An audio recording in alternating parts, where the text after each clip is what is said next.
4월 7일 월요일 말씀으로 변화된 삶.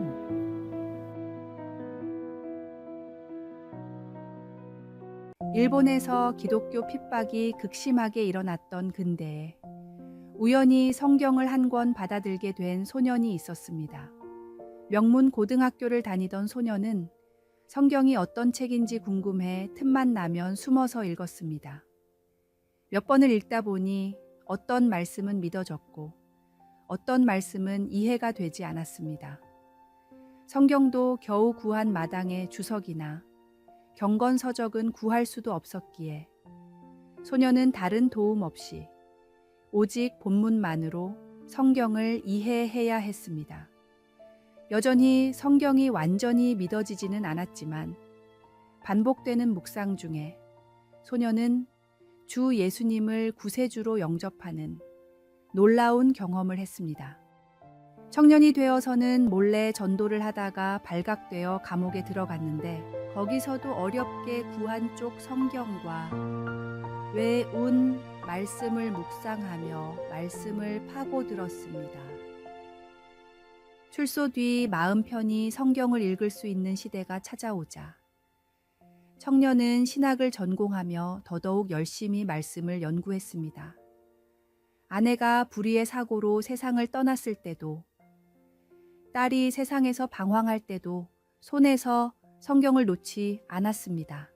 이런 청년을 통해 하나님은 10,000명에 가까운 사람들이 주 예수님을 영접하게 하셨고 일본 신학의 기틀을 다지게 하셨습니다. 일본의 무디로 불리는 폴 가나모리 목사님의 이야기입니다. 저는 드디어 이 책의 첫 장부터 끝장이 전부 진리임을 믿습니다. 라고 가나모리 목사님은 노년에 간증했습니다. 오늘의 말씀. 이 율법책을 내 입에서 떠나지 말게 하며 주야로 그것을 묵상하여 그 안에 기록된 대로 다 지켜 행하라. 그리하면 내 길이 평탄하게 될 것이며 내가 형통하리라. 오늘의 만나. 하나님의 말씀은 어떤 환경에서도 우리의 삶을 변화시키는 강력한 힘이 있습니다. 오늘 말씀을 더 깊이 묵상하고 그 말씀으로 인생의 모든 상황을 견뎌내는 지혜를 구하십시오. 주의 말씀은 당신의 발의 등이요 길의 빛입니다.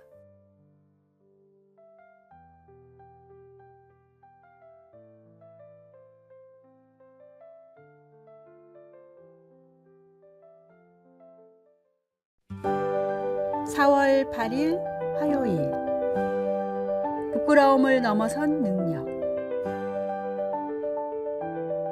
마을에서 가장 유명한 철학자 장 선생은 서재에서 책을 정리하던 중 문득 들어온 남자를 보고 깜짝 놀랐습니다.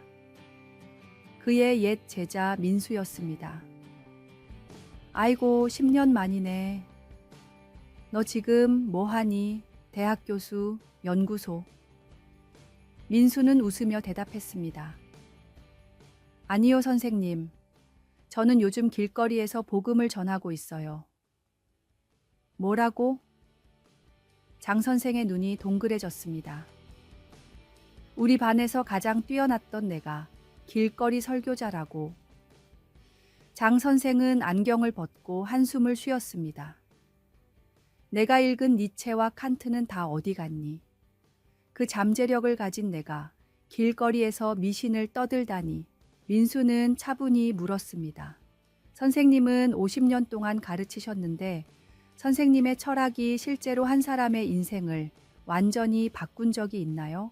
장 선생은 말문이 막혔습니다. 저는 이 미신이라는 복음으로 알코올 중독자가 새 사람이 되는 것을 봤어요. 처음엔 부끄러웠지만 이제는 알았어요. 이게 진짜 능력이라는 걸요. 장 선생은 한참을 침묵하다가 의자에 기대 앉았습니다. 그렇게 대단한 것이라면 이 늙은 철학자에게도 한번 설명해 보겠나? 민수의 얼굴에 환한 미소가 번졌습니다. 오늘의 말씀. 내가 복음을 부끄러워하지 아니하노니 이 복음은 모든 믿는 자에게 구원을 주시는 하나님의 능력이 됨이라. 먼저는 유대인에게요, 그리고 헬라인에게로다. 오늘의 만나. 복음은 말로만 전하는 것이 아니라 삶으로 보여주는 것입니다.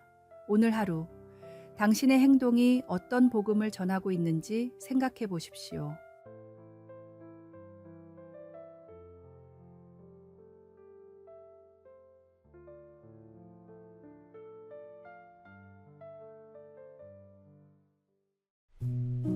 (4월 9일) 수요일. 저항하는 신앙. 동물원에 오래 갇혀 있던 동물을 다시 야생으로 돌려보내기 위해서 가르쳐야 할 가장 중요하고 힘든 일은 바로 사냥입니다. 야생성을 잃은 동물은 이미 사냥하는 방법을 잊어 강력한 이빨과 발톱이 있음에도 굶어 죽기 때문입니다. 그래서 처음에는 살아있는 동물을 먹이로 주고 그 다음부터 조금씩 자연 환경에 노출시켜 잃었던 야생성을 회복시켜야 합니다. 그러면 반대로 야생동물을 우리의 가두기 위해서 가장 중요한 것은 무엇일까요? 바로 먹이를 받아 먹게 하는 일입니다.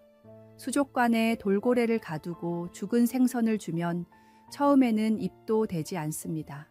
며칠을 굶어야 겨우 조금씩 먹기 시작하고 차츰 습관이 되면 죽은 생선을 주는 대로 받아 먹게 됩니다. 인간에게 길들여진 것입니다. 사람들은 16세기 종교개혁 이후 분리된 기독교인을 프로테스탄트라고 불렀습니다. 저항하는 사람들이라는 뜻입니다. 당시 크리스천은 잘못된 진리에 대항하고 길들이려는 세상에 저항하는 오직 본질을 쫓는 사람들이었습니다. 하지만 그 시대에 비해 편하게 살아갈 수 있는 지금의 크리스천은 어떤 모습일까요? 혹시 세상에 길들여진 동물처럼 편하게 신앙생활을 하고 있지 않습니까? 오늘의 말씀. 너희는 이 세대를 본받지 말고 오직 마음을 새롭게 함으로 변화를 받아 하나님의 선하시고 기뻐하시고 온전하신 뜻이 무엇인지 분별하도록 하라. 오늘의 만나. 당신의 신앙은 세상에 저항하고 있습니까? 아니면 이미 길들여져 있습니까? 오늘 자신의 믿음을 돌아보고 하나님의 말씀에 기초한 본질적인 신앙으로 돌아가는 용기를 내십시오. 참된 자유는 세상의 가치관에 저항할 때 얻을 수 있습니다.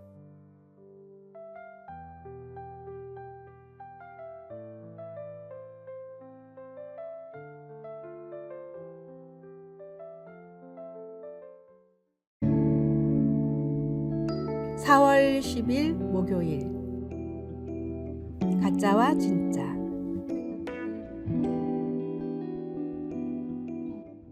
세계에서 가장 비싼 다이아몬드가 있다고 생각해 보십시오.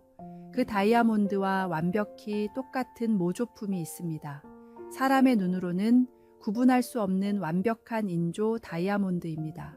만약 우리가 두 다이아몬드 중 하나를 가질 기회가 생겼다면 어떤 다이아몬드를 고르시겠습니까? 제 아무리 사람의 눈으로 구분을 못한다 해도 누구나 모조품이 아닌 진짜를 고를 것입니다. 완벽에 가깝게 만들었다 해도 진짜는 진짜고 가짜는 가짜이기 때문입니다. 이탈리아의 화가 조르조 데 키리코는 세계에서 위작이 가장 많은 작가입니다. 그런데 이 위작에는 한 가지 특이한 점이 있습니다. 원작을 그린 화가 본인이 위작을 그렸다는 것입니다. 사람들이 자신의 몇몇 작품만을 유독 광적으로 좋아하자 돈을 벌려고 같은 그림을 여러 장 그린 것입니다. 키리코는 작가 본인이 그린 것인데 뭐가 문제냐며 직접 그린 위작들을 베리팔시, 진정한 가짜라고 부르기도 했지만 진짜가 하나밖에 존재할 수 없다는 것은 누구나 알고 있는 보편적 진리이기에 키리코는 세상에서 위작이 가장 많은 화가로 불리고 있습니다. 유일한 진리가 무엇인지 알고 전하는 것은 독선적인 것도 아니며 배타적인 것도 아닙니다. 화가의 진짜 작품이 하나밖에 존재할 수 없는 것처럼 우리가 구원받을 수 있는 세상의 유일한 진리도 예수 그리스도 오직 한 분뿐이심을 믿으십시오. 오늘의 말씀. 예수께서 이르시되 내가 곧 길이요 진리요 생명이니 나로 말미암지 않고는 아버지께로 올 자가 없느니라. 오늘의 만나. 이 세상에는 수많은 길과 진리처럼 보이는 것들이 있지만 참된 구원으로 인도하는 길은 오직 예수 그리스도 뿐입니다. 다양한 가치관과 신념 속에서도 예수님의 십자가 진리를 굳게 붙드십시오. 그것이 영원한 생명으로 인도하는 유일한 길입니다.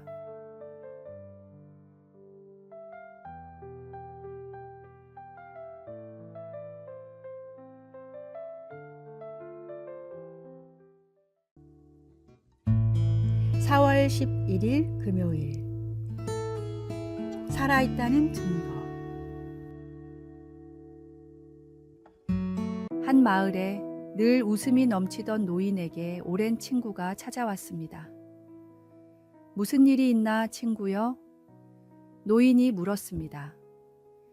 친구는 깊은 한숨을 내쉬며 말했습니다. 요즘 너무 걱정이 많아 잠도 못 이루고 있네. 아들의 사업이 어렵고 며느리와의 관계도 복잡하고 건강도 예전 같지 않아. 문제가 하나 해결되면 다른 문제가 곧바로 생기는구먼. 어떻게 이 모든 근심에서 벗어날 수 있을까? 노인은 잠시 생각에 잠겼다가 친구의 어깨를 가볍게 두드렸습니다. 자네, 우리 마을 뒷산에 있는 무덤들을 본 적이 있나? 친구가 고개를 끄덕이자 노인이 말을 이었습니다. 거기 묻힌 사람들에게는 근심이 없다네. 그들은 더 이상 걱정할 필요가 없지. 하지만 우리가 근심하는 것은 우리가 아직 살아있기 때문이야. 근심은 삶의 증거이며 그것이 있다는 것은 우리에게 아직 기회가 있다는 뜻이기도 하지. 노인은 차를 한 잔 더 따르며 계속했습니다. 내가 근심을 이기는 비결을 알려주겠네. 나는 매일 아침 눈을 뜨면 내 모든 걱정을 창조주께 맡기고 감사하는 마음으로 하루를 시작한다네. 그분이 나의 짐을 함께 지시니 나는 가벼운 마음으로 나아갈 수 있지.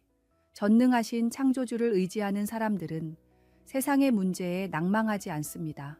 모든 문제를 이겨낼 힘을 주시는 분을 믿음으로 우리의 모든 삶의 문제를 그분께 맡김으로 근심과 걱정을 이겨내십시오. 오늘의 말씀.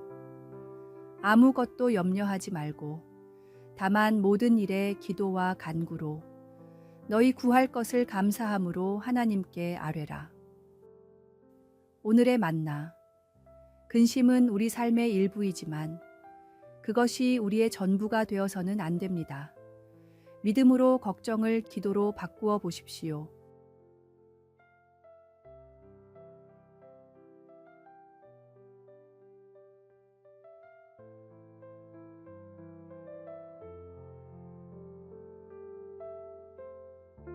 아래에 빨간색 글자 구독을 누르시어 더 많은 전도의 열매를 맺으시기를 기도합니다.